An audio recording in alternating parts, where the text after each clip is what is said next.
बिस्मिल्लाहिर्रहमानिर्रहीम। अस्सलाम वालेकुम नाज़रीन, मैं हूँ महरीन सब्तैन और ये है मेरा यूट्यूब चैनल।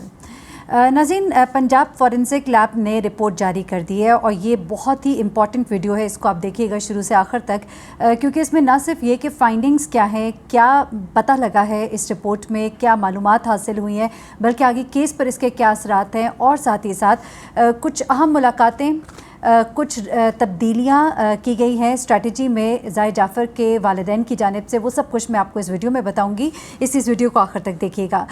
पसंद करें तो इस चैनल को सब्सक्राइब भी करें ताकि आपको ताज़ा तरीन अपडेट्स, लेटेस्ट मालूमात, जो भी हैपनिंग्स होती हैं उससे मुतालिक मिलती रहे। ख़ासतौर पर नूर मुकद्दम का केस जो है, इसे मैं शुरू से लेकर अब तक अपडेट कर रही हूँ और कोशिश कर रही हूँ कि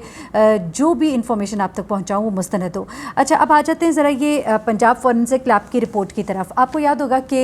मुलजिम को ले जाया गया था लाहौर भी, और जिस तरह उस्मान को भी ले जाया गया था इसी तरह इसे भी लाहौर ले जाया गया। और लाहौर में पंजाब फॉरेंसिक लैब है, वहाँ से इसके जो मुख्तलिफ टेस्ट होने थे, जिनमें से ये मालूम होना था कि क्या नूर के ऊपर कत्ल होने से पहले तशद्दुद हुआ तो किस तरह का तशद्दुद हुआ, तो उसके बाद क्या उसके साथ ज़्यादती की गई, और उसके बाद ये भी मालूम करना था कि डीएनए जो है, डीएनए बेसिकली उसे मैच करना था, फिंगरप्रिंट्स के बारे में जानना था। 40 घंटे की वो वीडियो थी जिसका कि बाकायदा फॉरेंसिक होना था, मालूम करना था, वीडियोग्राफी होती है उसके ज़रिए पता करना था कि आया जो वीडियो के अंदर बंदा शख्स नज़र आ रहा है क्या वो वाकई ज़ाहिर जाफ़र है कि नहीं। अब आपको याद होगा कि ज़ाहिर जाफ़र को स्पेशली इस काम के लिए लाहौर ले जाया गया, जहाँ पर ज़ाहिर जाफ़र के वकील ने अदालत से ये इस्तदा की थी कि इसकी क्या जाने की ज़रूरत है। तो ये बताया गया था कि मुलजिम का वहाँ पर जाना बहुत ज़रूरी है। वकील ने यह भी कहा था कि इसकी फ़ोटोग्राफ ले जाइए, लेकिन वहाँ पर यह बताया गया कि नहीं, मुलजिम का वहाँ पर जाना बहुत ज़रूरी होता है इस काम के लिए। तो फिर अब ये जो सीसीटीवी फुटेज हासिल की गई थी और 40 घंटे का जो मटेरियल इकट्ठा किया गया था कैमरा से, उसका रिज़ल्ट भी अब आ गया है और उन सब में बड़ी ही तकलीफ़ दह मालूमात जो हैं वो सामने आई हैं। ये सब कुछ अब मैं आपको बताती हूँ। सबसे पहले, क्योंकि ये 4 सवाल जो हैं, ये 5 बल्कि कह लीजिए पुलिस की तरफ से बहुत इंपॉर्टेंट थे जाने जाना, जिनमें कि तशद्दुद होना, ज़्यादती होना, डीएनए का मैच होना, फिंगरप्रिंट का, और साथ ही साथ जो वीडियोज़ है उसका मैच होना उस शख्स के साथ जिसके बारे में ये कहा जा रहा है कि वो जो है मेन मुजरिम है, यानी कि मुलजिम के बारे में जानना। अब जो मालूमात मिली है उनके मुताबिक मकतूला पर कत्ल करने से पहले शदीद किस्म का तशद्दुद किया गया। ये तशद्दुद जो है ये चाकू से किया गया। चाकू से पूरे जिस्म पर निशानात लगाए गए, ख़ास तौर पे जिस्म के ऊपर वाले हिस्से पर बहुत ज़्यादा छुरियों से वार किए गए। उसके बाद आपको याद होगा मैंने आपको बताया था कि इस बात का इकरार जो है ज़ाहिर जाफ़र ने किया था। अपनी जो पहला बयान था जो उसने पुलिस को दिया था जब वो कुआं से पकड़ा गया था, उस जगह पर उसने जो बयान दिया था वो यही था कि जब इसने मुझे इनकार किया, ये मुझसे शादी पर राज़ी नहीं थी, तो मैंने इस पर छुरियों से अटैक किया, मैंने इसको मार दिया। तो वही जो चीज़ें हैं, लेकिन अब उसमें हम अभी तक तो ये देख रहे थे कि ठीक है, मारा इसने, कत्ल किया इसने, तशद्दुद किया, लेकिन जो फॉरेंसिक रिपोर्ट है वो बता रही है कि शदीद किस्म का तशद्दुद इस लड़की पर किया गया इसे कत्ल करने से पहले। उसके बाद अब एक और बात जो सामने आ रही है वो ये है कि मकतूला से ज़्यादती की गई है और ज़्यादती करने से पहले भी उस पर शदीद किस्म का तशद्दुद किया गया है। उसके बाद तीसरी बात जो है जो सामने आ रही है वो ये है कि डीएनए 2 जगहों से लिया गया था। एक तो वो आले कत्ल था यानी कि छुरी थी, उसके बाद कपड़े थे, और ये डीएनए जो है ये मुलजिम के साथ मैच हो गया है। उसके बाद अगली बात, चौथी बात वो ये है कि फिंगरप्रिंट्स के नमूने जो है वो लिए गए थे छुरी के ऊपर से, और वो नमूने जो है वो सिर्फ़ और सिर्फ ज़ाहिर के फिंगरप्रिंट्स के साथ मैच हुए हैं। डीएनए भी ज़ाहिर के साथ मैच हुआ है, ज़्यादती भी शो हो गई है,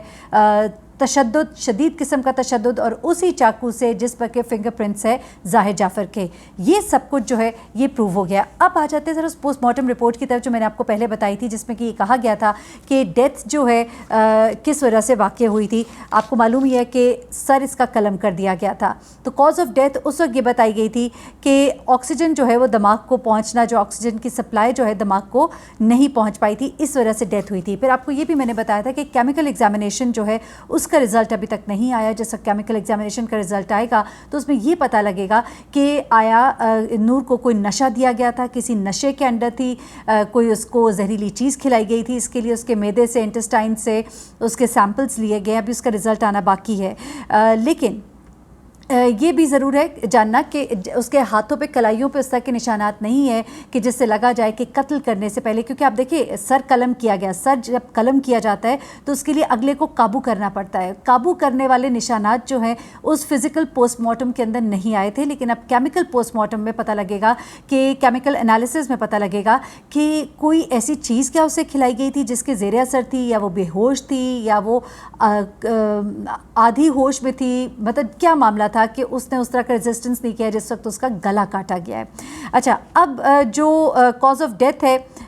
اس کا ابھی فورنزک نے اس کو بتانا ہے کہ اس کی اصل وجہ کیا تھی، مختلف نمونوں سے یہ پتہ لگے گا، ابھی اس کا جو ایگزیکٹ رزلٹ ہے وہ نہیں آیا ہے۔ ظاہر جعفر کے خلاف اب کیس جو ہے انتہائی مضبوط ہو گیا ہے، کیونکہ اب تمام کے تمام شواہد جو ہیں وہ ظاہر جعفر کے خلاف ہے۔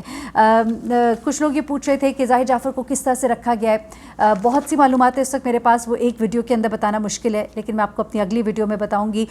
کہ ظاہر جعفر کو کس طرح سے رکھا گیا، اس کے والدین کو کس طرح سے رکھا گیا، ان سے ملنے کے لیے کون کون لوگ آئے ہیں۔ ایک بہت ہی ہائی پروفائل میٹنگ ہوئی ہے ایک شخص کے ساتھ، 2 سے 2.5 گھنٹے کی بڑی امپورٹنٹ میٹنگ ہے، اور یہی شخص جو ہے اس نے جا کر ملاقات کی ہے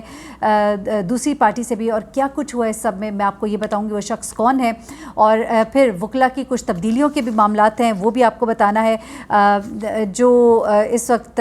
ظاہر جعفر ہے اسے HSF جو ہے ہائی